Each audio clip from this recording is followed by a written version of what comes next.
কিয়ামত। ভাবুন, এক অদৃশ্য তলোয়ার আপনার মাথার উপর ঝুলছে, যে কোনো মুহূর্তে তা নেমে আসতে পারে। এটাই কিয়ামতের দিন, এক ভয়ঙ্কর সত্য যা কেউ এড়াতে পারবে না। রাসূলুল্লাহ সাল্লাল্লাহু আলাইহি ওয়াসাল্লাম সতর্ক করে বলেছেন, কিয়ামতের আগে আসবে ভয়ঙ্কর আলামতগুলো। আকাশে অন্ধকার ছেয়ে যাবে, পৃথিবী কেঁপে উঠবে, দাজ্জাল বের হবে, প্রতারণায় মানুষকে জাহান্নামের দিকে টেনে নেবে, ইয়াজুজ মাজুজ পৃথিবী গ্রাস করবে আগুন আর বিশৃঙ্খলায়।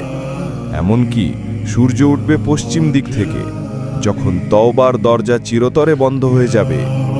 তারপর আকাশ চিরে যাবে প্রচণ্ড শব্দে, পাহাড়গুলো ভেঙে উড়ে যাবে ধুলার মতো, আর মানুষ আতঙ্কে চিৎকার করতে করতে বুঝবে শেষ সময় এসে গেছে।